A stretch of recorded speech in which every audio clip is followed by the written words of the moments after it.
Side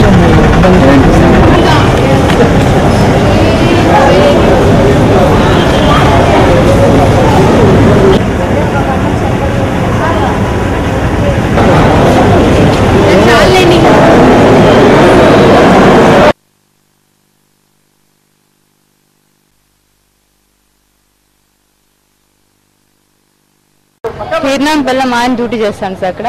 అక్కడ నుండి మేము ఇద్దరు గొడవ పడినాము. గొడవ పడేసి ఆ ఎస్ఐ సార్ మా ఆయన ఇక్కడ పాస్పోర్ట్ ఇచ్చి పంపించిన ఆర్ఏ దగ్గరికి.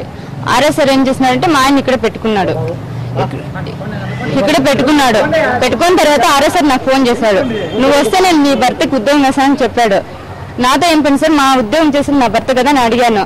మీరేంటో గొడవ పడినారంట, అవన్నీ వచ్చి నా దగ్గర చెప్పు, నేను ఉద్యోగం వేస్తాను. సరేలే సార్ నేను వస్తానని మాట్లాడినాను. మాట్లాడిన తర్వాత నన్ను ఫోన్ చేసి పిలిపించి, ప్రతాప్ అనే అబ్బాయి ఆర్ఏ అనే అబ్బాయి మీ ఆయన మా ఇంట్లో ఆర్ఏ వాళ్ళ ఇంట్లో ఉన్నాడని ప్రతాప్ అనే అబ్బాయి జీప్ వేసుకుని వచ్చి నన్ను వెహికల్లోకి తీసుకెళ్ళి అక్కడికి వెళ్ళిన తర్వాత ఆర్ఏ సార్ లోపల రూమ్ లో ఉన్నారు సార్. రూమ్ లో ఉన్న తర్వాత ఈ ప్రతాప్ అనే అబ్బాయి బయట బీయింగ్ వేసుకుని వెళ్ళారు. ఆ తర్వాత ఆర్ఏ సార్ నన్ను పాటు చేశాడు సార్. నేను ఎస్పీ దగ్గరికి వెళ్ళాను నిన్న. ఎస్పీ సార్ నాకు న్యాయం చేయాలని చూసినారు, కానీ ఈ సిఐ సార్ వీళ్ళంతా మాట్లాడేసి ఇప్పుడు కేసు రివర్స్ చేయాలని చూస్తున్నారు సార్. నాకు ఏ న్యాయం చేయకపోతే గినా నేను అక్కడే ఆత్మహత్య చేసుకుని పోతున్నారు సార్ ఎస్పీ ఆఫీస్ దగ్గర. అదే డిపార్ట్మెంట్ కో న్యాయం, ఇంకొకరికో న్యాయం ఉంటుంది. మేము అందరికో న్యాయమా అంతంటే ఇప్పుడు నాకు చేసినట్లు ఏ అమ్మాయికి ఇంకొక అమ్మాయి పోతుంది, ఆ అమ్మాయికి ఇట్లు చేసేవాళ్ళు డిపార్ట్మెంట్. ఏమంటే వాళ్ళకి డబ్బు ఉంది కాబట్టి కదా ఏమన్నా జరుగుతుంది, మాకేం లేదు కాబట్టి కదా ఇంత అన్యాయం జరుగుతుండేది. ఇప్పుడు నన్ను చేసినారు, ఇంకొకరిని చేస్తారు. ఎంతమందిని చేస్తుంటారు చాలా, ఎంతమంది చచ్చిన ఒకటే బతికిన ఒకటే. నాకు న్యాయం చేసి చేయండి, లేకపోతే నేను ఆత్మహత్య చేసుకోబోతున్నాను ఎస్పీ ఆఫీస్. ఒక హోంగార్డ్ పిల్లాన్ని పక్కలో పండు పెట్టుకోవడం ఎంత మాత్రం ధర్మము? తన బిడ్డలతో సమానం కదా మేము. అనగా చూసుకోకుండా నా కామంతో నా భార్య పక్కలో పండుకోవాలని ఆలోచన వచ్చినప్పుడు నాకు ఉద్యోగం ఉన్నా ఒకటే లేకపోయినా ఒకటే డైరెక్ట్ ఎస్పీ సార్తో కలిసి సాయంత్రం జరిగింది సార్. ఈ విధంగా మేము చెప్పినట్టు రాసుకోలేదు కాబట్టి నాకు ఏ న్యాయం చేస్తారని మేము ఎస్పీ సార్తో కలవడం జరుగుతుంది సాయంత్రం. లేదా అలాంటప్పుడు కలెక్టర్ సార్ని కూడా కలవడం జరుగుతుంది.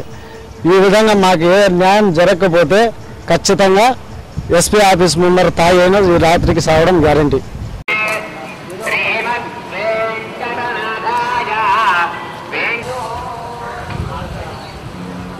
నిన్నటి దినము కమలానా అమ్మాయి హోంగార్డ్ భార్యనని చెప్తూ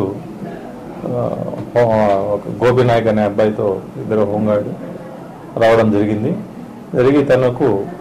తన భర్తకు గత 4 నెలల నుంచి సరిగా పోస్టింగ్స్ ఇవ్వట్లేదని చెప్పేసి ఒక 8/5/12వ తేదీన ఆర్ఐ గారిని కలవగా నా భర్తకు ఎక్కడైనా పోస్టింగ్ ఇవ్వని చెప్పేసి రిక్వెస్ట్ చేయడం జరిగింది.